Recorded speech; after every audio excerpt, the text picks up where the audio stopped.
নন্দরানী যেই না নারায়ণ নারায়ণ বলে মতনের দণ্ড দিয়ে নাড়া দিচ্ছে, আর নারায়ণ তো আমার গোপালী হরিবল, মা তো জানেন না।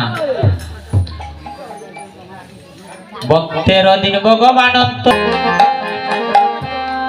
ভক্তের দিন ভগবান আমার অন্তরে জানিয়া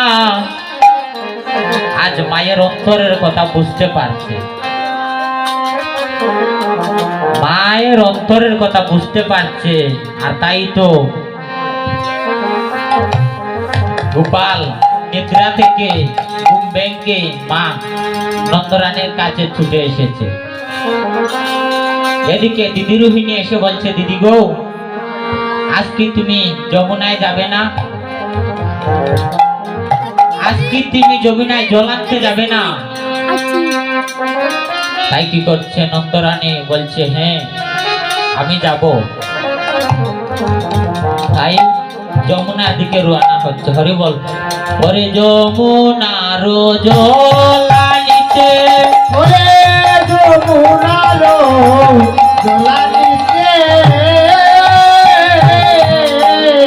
ওকে যশোদারু রোহিণী, যমুনার জল আনিতে, ওকে দিদি রোহিণী,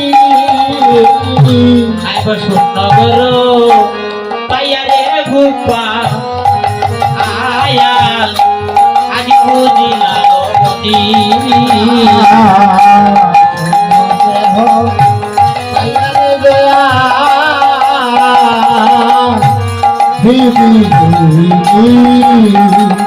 ও বলিয়ে মন সময় আর হবে না, বলিয়ে মন সময় হবে না, বলিয়ে মন সময় আর হবে না, বলিয়ে মন সময় আর হবে না। আমার আমার আমার প্রাণ গোবিন্দে এমন সময় আর হবে না।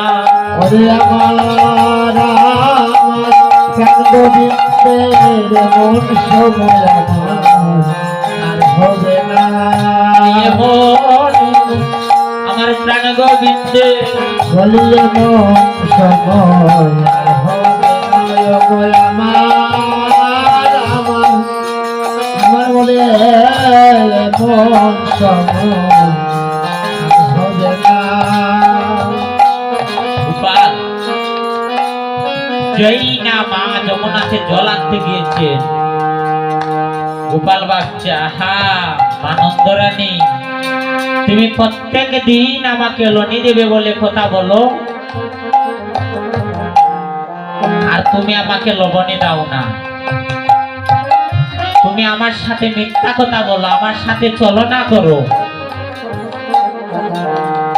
তাই যেই না যমুনাতে রানী জল আনতে গিয়েছেন, সেই সময়ে গোপাল লবণের বান্ডটা খুঁজিতে আছে। হরিবল। খুঁজিতে খুঁজিতে কোথায় পাচ্ছে না বাবা। হরিবল। এমন সময় হঠাৎ উপর দিকে তাকিয়ে দেখে মা ছাকির মধ্যে ঝুলিয়ে রেখেছে। হরিবল। রাধে রাধে।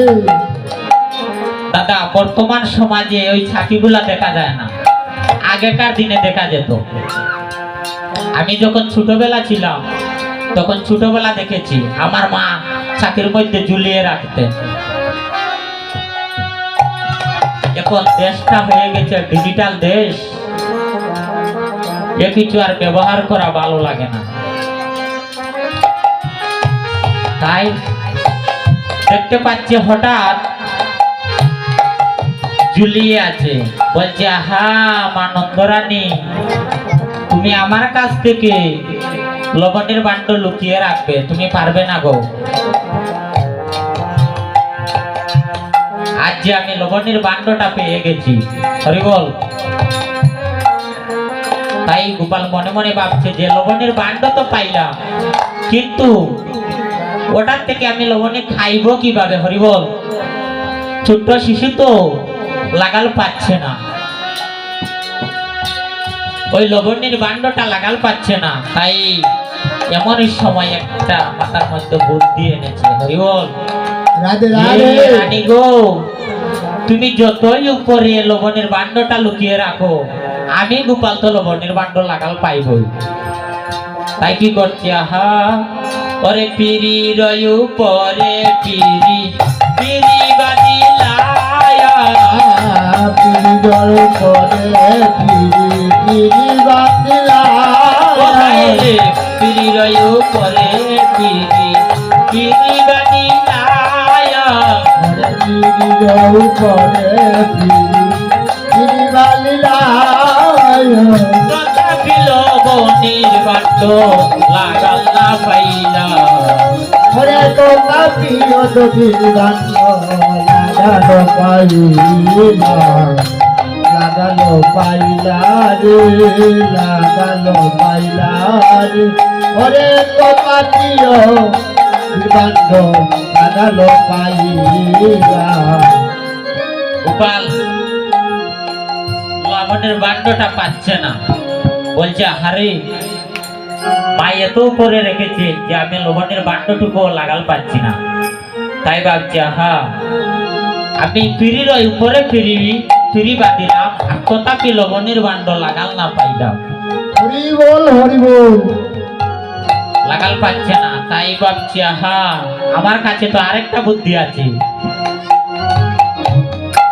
ওই দণ্ড দিয়ে যদি আমি বান্ডটা ছিদ্র করে ফেলি তাহলে বান্ডটা ছিদ্র হয়ে যাবে, আর এত বড় বান্ডর মধ্যে আমার মা লবণীয় রাখবে না, নিচেতে রাখবে, আর আমি প্রত্যেক দিন সেবা করিতে পারবো। হরিবল।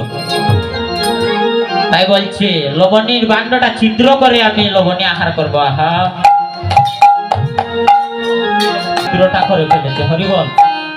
আর যেই না ছিদ্র করেছে অগ্নিতেই ঝুলিয়ে পড়ছে সমস্ত লবণী। হরিবল। তাই লবণী যেই না পড়েছে, কিছুটা পড়েছে মুখে, কিছুটা শরীরে, শরীরের বিভিন্ন অঙ্গ ভরিয়ে গিয়েছে লবণী দিয়ে। হরিবল। এমন সময় দেখতে পেলেন মা জননী আসছে যমুনার জল নিয়ে। হরিবল। এমন সময় মা জননী আসছে,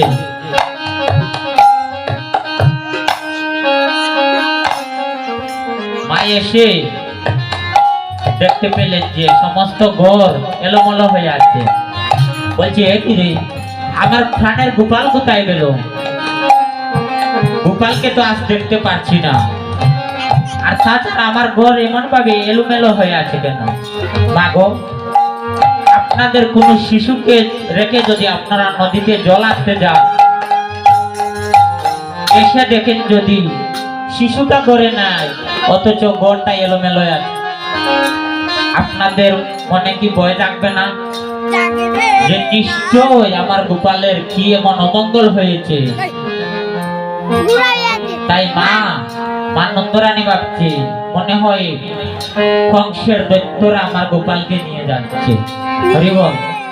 আর গোপাল তো মায়ের বয়ে দরজার পিছনে লুকিয়ে আছে। হরিবল। একটা কোণার মধ্যে লুকিয়ে আছে। গোপাল মাকে দেখা দিচ্ছে না। মা খুঁজতে খুঁজতে দেখলেন গোপাল দরজার পিছনে লুকিয়ে আছে। তাই বলছে আহা, বলছে হে গোপাল, গোপাল রে, এ ঘরটা এলোমেলো কে করেছে বাবা? আর লবণীটা কে খেয়েছে? বলছে মা গো, আমি খাই নাই গো লবণী। মা, আমি লবণী খাই নাই। গোপাল মাকে বয়ে সত্যি কথা বলছে না। বলছে গোপাল রে, তোকে প্রত্যেক দিন আমি এত শাসন করি, তবুও কি তোর শাসন হয় না? যার ঘরে নবলক্ষ দেন, আর তুমি হলে আমার একা কানো। তোমার কি লবণের কোনো